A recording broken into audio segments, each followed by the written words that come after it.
Now, it comes from a source I legitimately couldn't have less faith in being reliable, but this is still something worth noting. So, according to Kotaku, they said after giving the same deep consideration we apply to any potential partner, this is a spokesperson for Nintendo, which I don't think that exists to begin with, but I digress. We were unable to come to an agreement with Smash World Tour for a full circuit in 2023. Nintendo did not request any changes to or cancellation of remaining events in 2022, including the 2022 championship event, considering the negative impact on the players who are already planning to participate. So they are claiming, the spokesperson that is, that Nintendo did not cancel Smash World Tour. I don't really know if I believe that, though. Would that then mean it was somehow all Alan who then told the Nintendo rep that isn't this guy to tell Smash World Tour to cancel it, and Nintendo themselves had no clue? I don't really know what this means. This is Kotaku. I think they are extraordinarily unreliable in very, very many situations. But this is worth keeping in the back of the mind. I would be far more inclined to trust the Smash World Tour statement since they'd been in direct contact with Nintendo for so long. And this is a Kotaku source, nameless spokesperson. I guess in like the most generous of interpretations of this information, what could be happening is Nintendo backpedaling and like, no, we didn't want them to cancel it. They can still do it for sure, please. That's possible, I guess, but I even find that much to be unlikely. Thanks to the resub nut. Regardless, though, I'm gonna send this to someone on the team here to see if they've seen this.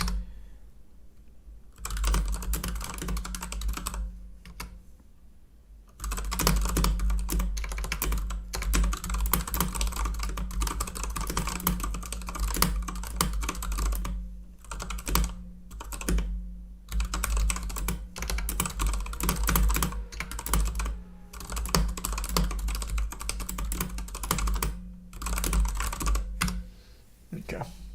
Hopefully I'll get an answer during stream. Thanks to resub Lord Opia and Tier 1 Grant.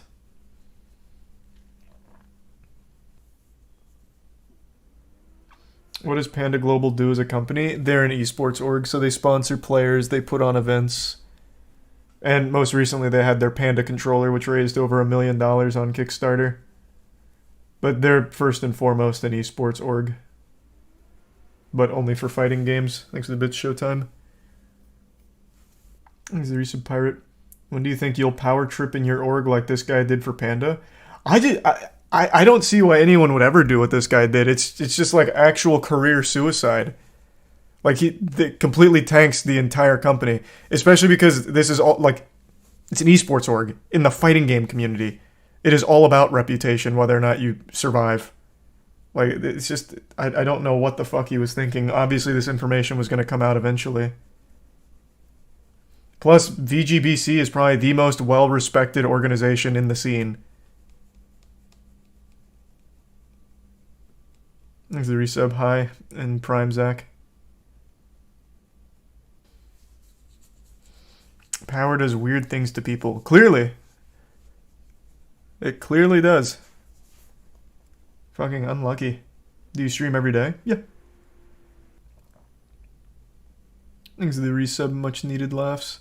What do you think about Pokemon selling twice as much as Ragnarok? Not surprised it's Pokemon, man.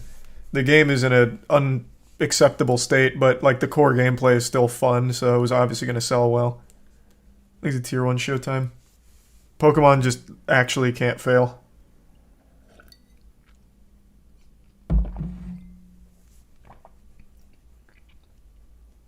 You see TK Breezy look up jobs on stream? Nah, it sounds like something Breezy would do, though.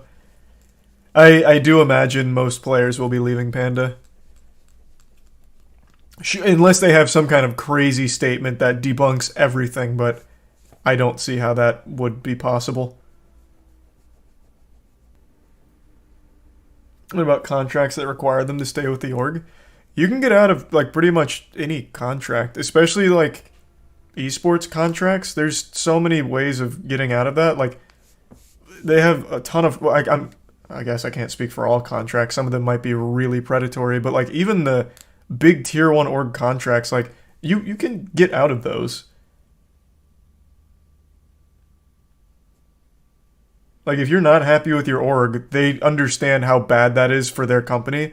Like let's say Breezy's locked into his contract, right? And he's looking up jobs on stream saying, "Man, fuck Panda. Panda fucking sucks. Jesus Christ, I can't believe what they just did here."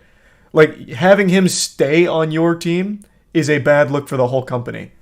So they would obviously just void your contract. Now they might have like a non-disparagement thing in their contracts. I'm sure some of them probably do, but I can't imagine all of them, and probably not in the fighting game community.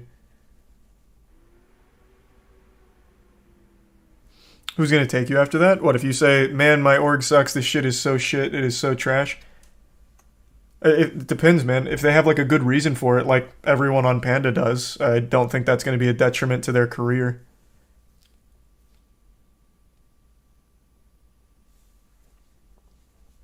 Is the resub were? Some people are required to go to Panda Cup because they signed a contract. Yeah, no, I know about that. Did you see Panda's tweet? Oh, you're talking about the fake Panda? The one that said, "We're definitely keeping the controller money, lol." Yeah, I saw. Real Panda and no one from Panda has made any statements yet. Do I think the Kotaku article is believable? No. That's why I said I don't really have a ton of faith in this article. I just don't trust the source. But I'm sure we'll know more when Panda makes a statement, which I imagine will be sometime tomorrow. Thanks to the bits remains. This all happened because of one guy's ego. Not even an ego, it happened because of one guy's greed. He was very greedy and wanted a monopoly on it. What's going to happen to the players sponsored by VG Bootcamp like AMSA? VG Bootcamp's not going away. They've lost the Smash World Tour, and also Glitch Double Down are also canceled, but it's not like that whole company is folding or anything. Like, they're not dead. Unless, of course, the shutting down all grassroots tournaments is a real thing that Nintendo does, then every org is dead, except Panda.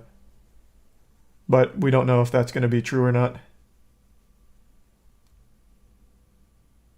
Cody Schwab, a member of Panda, tweeted about it. No, I'm talking about like the actual like high staff at Panda. Obviously the players are talking about it, man. Of course I saw IBDW talking about it. Toph just said on stream that Golden Guardians was going to make a video flying out the top 10 players for the PGR. 2 weeks out, Panda told them they had to pay $50K to put this event on. Yikes, Jesus Christ, holy shit. What an asshole. What an like, how would he think this information wouldn't come out? That is the 4th org that has the exact same story about Panda, more specifically Alan. There's the bits lame. Yep, I was already talking about Liver King. I just need to watch more plates, more dates video on it first. I guess he thought people would think his claims have authority and never question it. I guess. I have no idea. Things a bit cranky. Do I think there'll be an apology video? No. I don't know Alan super well. My guess, though, based on this behavior, he's going to come out with something like the truth, or it's time you know what really happened, and use all kinds of deflectionary techniques to placate all of this. That's my guess. I don't think he's going to own up to it or take any responsibility or shed any real light on the situation. Apologizing to the internet is never good. Well, I mean, the only thing he should say is, "Yep, I was a douchebag. Sorry. Also, I'm leaving Panda." Again, assuming all of this is 100% accurate, which there is a lot of evidence to suggest it is now, I mean, that seems like the only course to save Panda's reputation. He'll have to step down. Things are resub stone. You gonna make a YouTube vid summarizing this? Yeah. I'll post that tomorrow. Probably post it in the morning. Y'all put everything in a box. Is that referring to this situation? Because it's not putting everything in a box. It's a very legitimate concern because one of the statements made by the Nintendo correspondent said that the days of grassroots are behind us.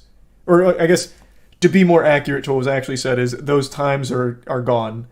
Referring to running tournaments grassroots without the official licensing from Nintendo. Like, that's not putting everything in a box, and this is all the result of one man from Panda going on a power trip. It's nothing about putting that in a box. It's just like a legitimate concern and a real problem caused by that guy. It's gonna have to be like some kind of crazy information that Alan drops if he has like any level of defense, because I just can't imagine. I don't even know what it would look like. On Smash World Tours account, I don't think they have a dedicated account. Oh, they do actually. Wait, I forgot they do. Let me see. 2 minutes ago. A short follow-up regarding Nintendo's response. Okay, so this is fucking fresh. I wonder if it's about the, what? Here. It is about the Kotaku thing we just pulled up. Didn't expect to address this, but Nintendo's response via Kotaku has been brought to our attention, and that's what I already showed. We're unsure why they're taking this angle, especially in light of the greater statement and all that it contains. And then here's the original statement. We received this statement in writing from Nintendo shortly after our call. It is Nintendo's expectation that an approved license be secured in order to operate any commercial activity featuring Nintendo IP. It is also expected to secure such a license well in advance of any public announcement. After further review, we found that Smash World Tour has not met these expectations around health and safety guidelines and is not adhered to our internal partner guidelines. Nintendo will not be able to grant a license for Smash World Tour 2022 or any Smash World Tour activity in 2023. To be clear, we did not even submit an application for 2023. The application was for 2022.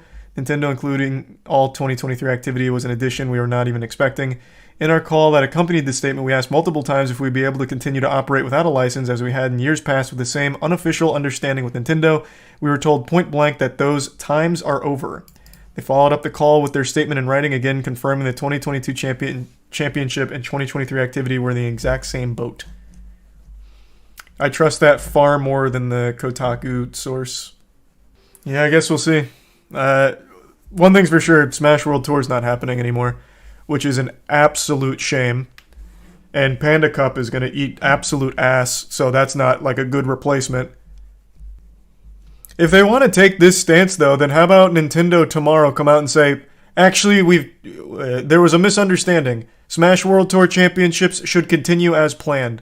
And then they just reschedule the date. I'm sure players, while they will have lost a lot of money, will appreciate the chance to continue to compete at that level in that tournament. If this really is how they feel. But this, I think, is absolute nonsense, considering this is what Nintendo's actual stance was during their conversation. Do you think it's them backtracking after the pushback? No, I think this is just blatantly lying. Like, I think whoever they talk to here has no fucking clue what they're talking about. I don't know who Kotaku got in contact with, but I don't trust the source at all. What's with Nintendo making these garbage-ass decisions? This was a decision that was pushed upon them by Panda, Alan from Panda. At least that's how it seems. With all the information and evidence we have right now, it seems to be Alan that did this. Don't understand how Alan made them do this, though. Are you just tuning in? Because I went over the whole thing. Many tournament organizers confirmed what VGBC put out about Alan making threats about shutting down tournaments, and now even going as far as to shut down Smash World Tour, which was a threat he made to Beyond the Summit. He's been running it like a protection racket. Isn't Smash big for Moist Esports? Yep, it's where we got our start too. I love that community. I love that scene. And the whole future of it's in jeopardy from one guy's greed. Well, one guy's greed and one company's out-of-touch, archaic practices. Imagine this kind of drama happened in a League or Counter-Strike tournament. Oh my god, the community would lose their shit. If it happened in Counter-Strike in particular, Counter-Strike has like a tournament every hour. If all of a sudden Valve's like, actually, we're going to step in, but we're only doing one major a year. So all the other ones, get that shit out of here. We're gonna do the one Valve major a year, and all of the other ones, illegal. That'd be the end. That'd just be the end. But Gaben stays winning. I mean, I think Valve could be doing a lot more for Counter-Strike pro scene. It would be nice if they were like a little more involved in like supporting everything, but I mean, yeah. It could be worse. As far as esports go, it could be Nintendo. Think they'll ever release a new Counter-Strike? I hope not. I don't see why they would. I never agree with releasing a sequel for the sake of a sequel. That just doesn't feel worth it to me. Like a League of Legends 2, no point. Counter-Strike, Universal Offensive, don't see the point. Just keep building upon the already like amazing game that you've got. There's just no reason. Yeah, Overwatch 2 didn't need to be a sequel. Could have just been an update. I just don't see the point. Just build it. You don't need to like make it a sequel. Destiny 2 is a little different. Didn't they make Destiny 2 because they actually ran out of space for Destiny 1? So they needed to start fresh because they legitimately couldn't put anything more into Destiny. I heard it was also pushed because of Activision. I guess that's possible too. Can't really say since I'm not... I just don't remember. Okay, I think I'm going to call it a night. I got to get up early as well. Alright everyone, thanks for tuning in. All the new subs, welcome aboard. Sub means a lot. Enjoy those emotes. I will see you all tomorrow. Hope you have a great rest of your evening. Sleep well, everyone.